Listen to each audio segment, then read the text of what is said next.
Hey everyone. Henny here. So I'm gonna do a quick video on my Gallantmon X deck list that I went 7-1 with in the Glasgow Regionals the past weekend. Managed to end second in Swiss during the first day and I sadly got eliminated first round of the top cut.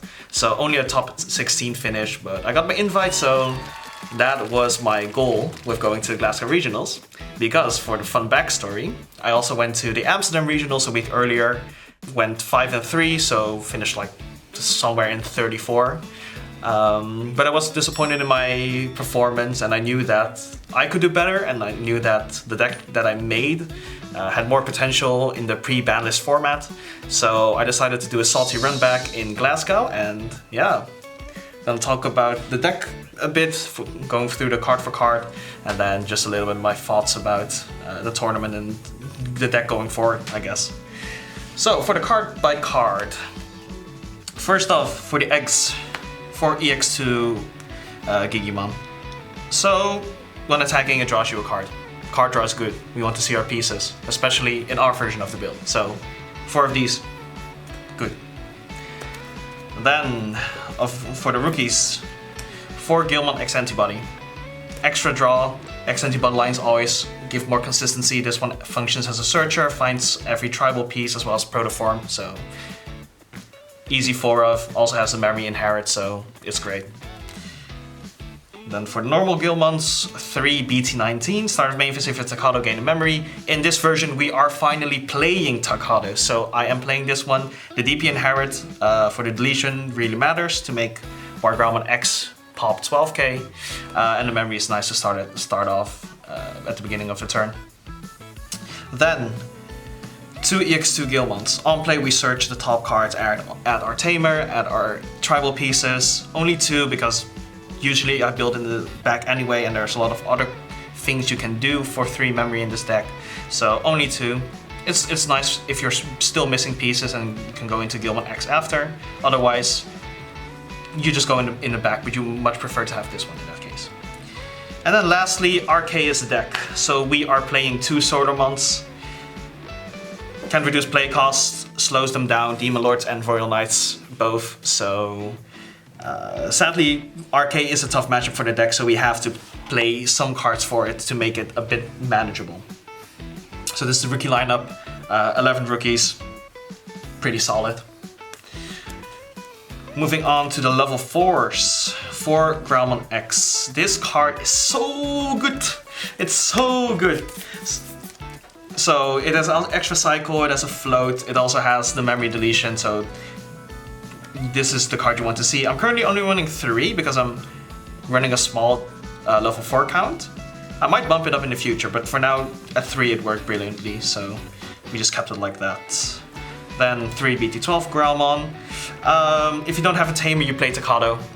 You guys already know that this version has other Tamers than Takado, so you want to have this one instead of a BT19, so you at least guaranteed to play Takado every single time. Also, 2k DP inherit makes a big difference in matchup with big bodies, so 3 of those. And then 2 for 2 of the starter deck Gallantmon. Mainly there for the inherit to gain another memory. If a body survives, you can go into this one, you generate so much memory, so only 2 of those because you would much rather see this one, but you still want to have 5 Gallantmon names. So that's it for the level 4s. Going to level 5s, 3 Gallantmon X, or Gallantmon X.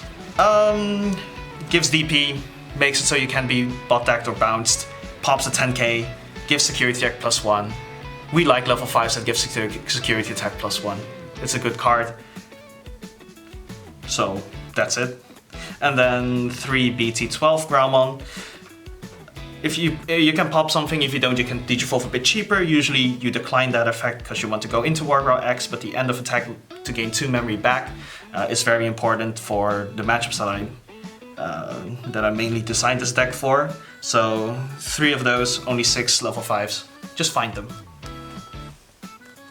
Then moving on to the level 6s. 3 BT17 Gallantmon.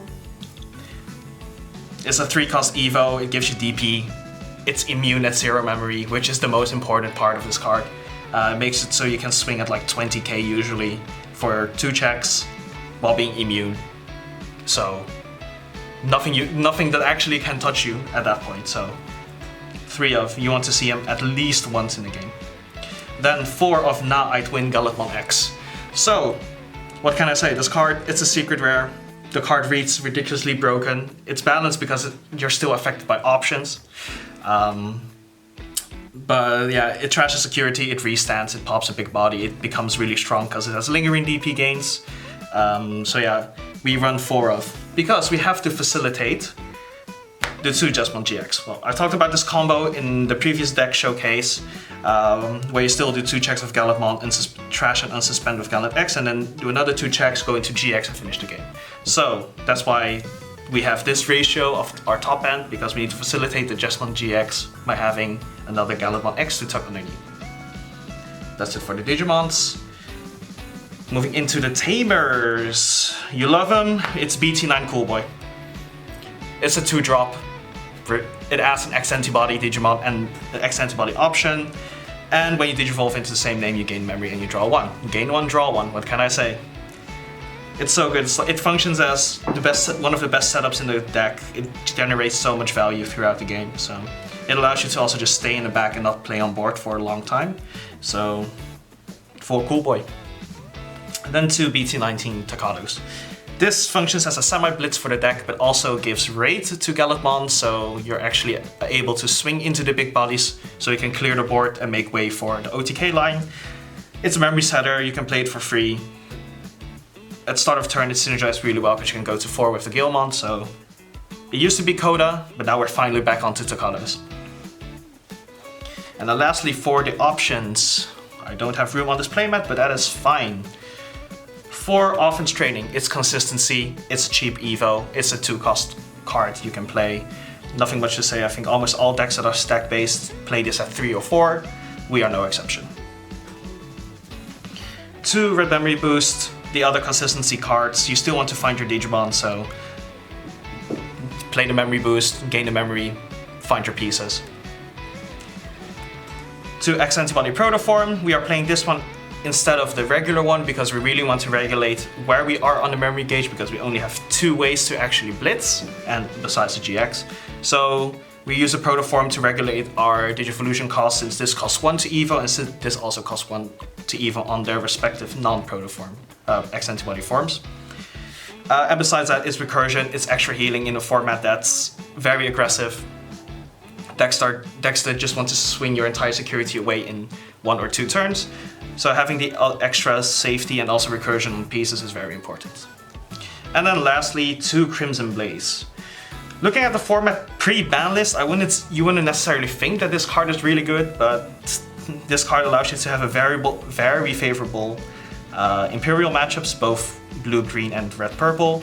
So it's really good in that. Also, it can help you in the Takamika matchup, and it comes up niche in the RK matchup, but usually it's a bit too expensive to play it.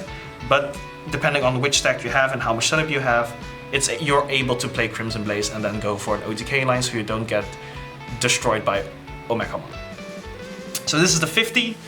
Yeah, like I mentioned, we went 7-1 in Swiss on the first day, only losing to Royal Knights. So yeah, I would say that is the most difficult matchup for the deck. An honorable second mention would be Alphamon, if they go into the BT8 OU one at least. But besides that, I would say I'm pretty satisfied with the performance. Like I mentioned, I wanted to get an invite more than anything, so finishing second in Swiss was a very nice reward, I guess, or just confidence booster that the deck that I built was actually capable of performing. It's very fun to play. There's nothing really, I think, much more to add. It's decently similar to the version I had on the deck showcase, only a bit more text for the pre-ban list environment. I will be working on a new updated version for the post-ban list meta, as well as going into BT21, which is in a few weeks. So yeah, if you guys have any questions, let me know. And otherwise, please try the deck out for yourself, see how it is, and I'll catch you next time.